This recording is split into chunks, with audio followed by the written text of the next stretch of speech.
In the County with John Prendergast, Limerick's Live 95 FM. Now, thank you indeed for joining us, and we're talking to Joe Wallace, Fianna Fáil, John Sheehan, Fine Gael, and Kevin O'Connor, Independent.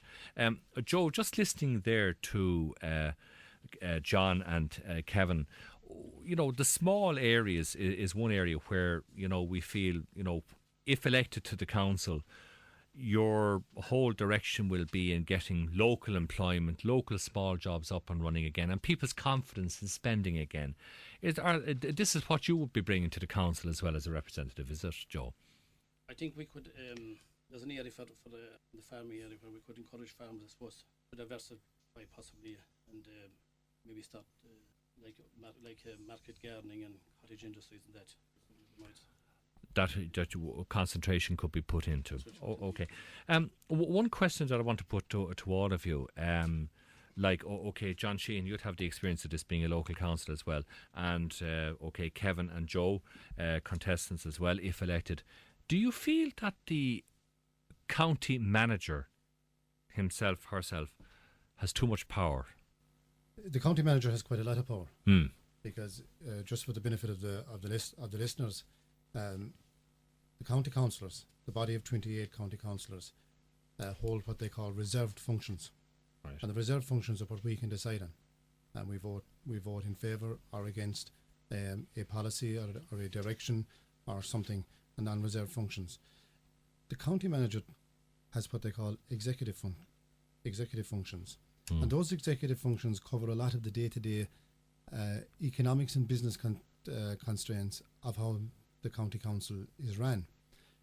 It does it in the likes of the planning, where if you have local area plans, county development plans, you know, it's not everything you can do that the county manager has the power to overturn some of your decisions. And this was brought in under better local government.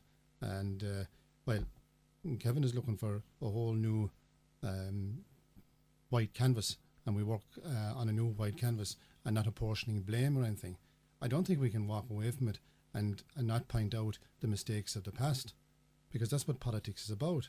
And the reason I give it is this wasn't Minister Noel Dempsey was Minister for Local Government when those executive functions were given to county managers, and we find then as a body of 28 councillors that you haven't got the power that you'd wish to have to represent the people who put you where you are. You see, so you're going to have to apportion blame at certain areas, because what does happen, and the way politics does work in this country, is you have a government, you have an opposition.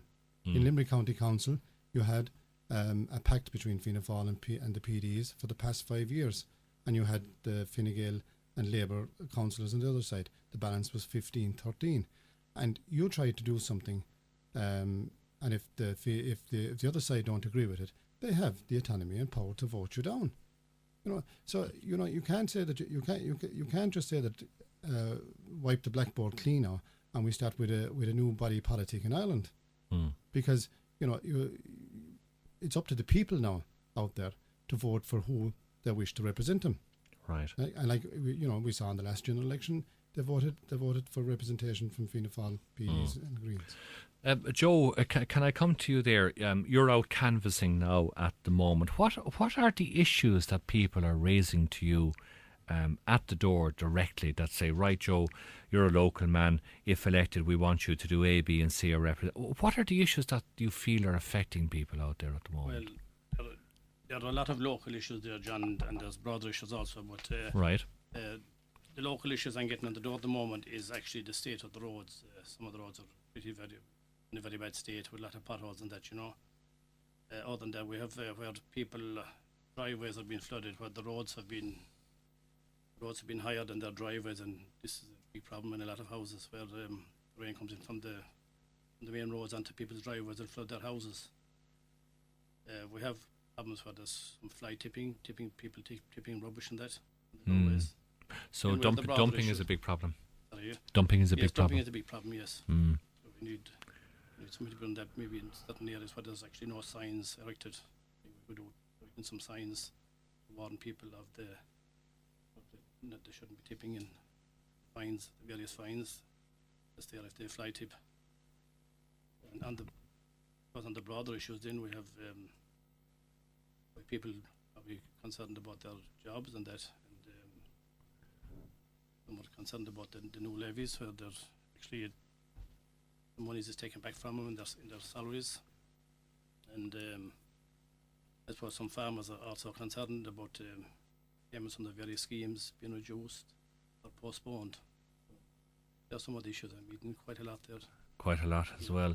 So therefore, it's down to money and availability of finance again. Because I mean, if farmers are having payments reduced, people's incomes are being reduced. You're getting that at the door with the levies and the taxes that are coming in. These are matters that are affecting people on a day-to-day basis and a week-to-week basis. Yeah, indeed, yes. Very much so. I think. I suppose, as I said, particularly there on the driveways issues there, which come up quite a lot with me. I'll just refer back to that one where right.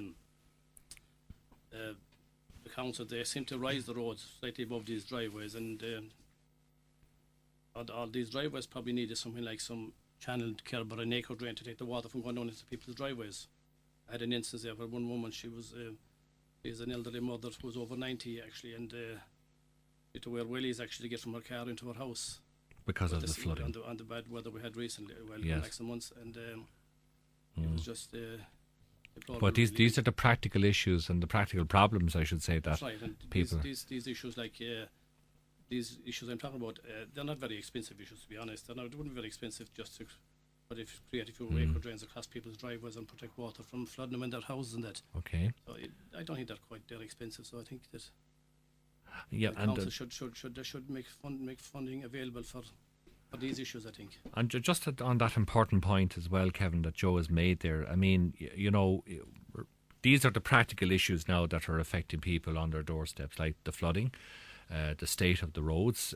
You know, if a car skids or goes into a pothole and skids, it can knock down somebody or crash into some other property and whatever. So that's the core issue as well that affect people out in the rural parts of the county. What are you getting on the doorstep? I'm getting the very same thing. People are very fearful of their jobs, even those who have employment. Yes. Some are being put on 3-day, some are being put on short time every day, and some are fearful of getting an email or a letter from their boss. Yes. But you see, we need to be independent and resilient and rely upon ourselves and ourselves only. For example, the County Council can take action that can give rise to an organic growth in jobs. For example, allotments. People who are unemployed now or on short time, they have a lot of idle time on their hands. If the County Council took it seriously to provide land, and they have loads of it, to provide land, provide a lease arrangement for a minimum of 1 year, and divide out the land into allotments to people, so that people could have an income from growing some of their own produce, and a source of leisure. Secondly, every town in Limerick should be given priority for a farmer's market at least twice a week, so that people who are growing veg in their allotments have the choice of consuming it themselves or with their families, or to sell it. And also small farmers all over Limerick could sell it to the farmer's market, where the profit margin is much higher than selling to the foreign multiples.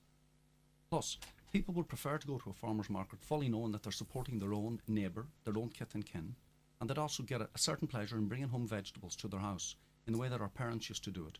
Right. All sizes, and God's own earth on them, rather than the symmetrically shaped, equal-sized ones you buy in the supermarket. Now, these are very simple things, and they provide a tremendous deal of pleasure for people and not inconsiderable income. And it's well within our remit to establish it.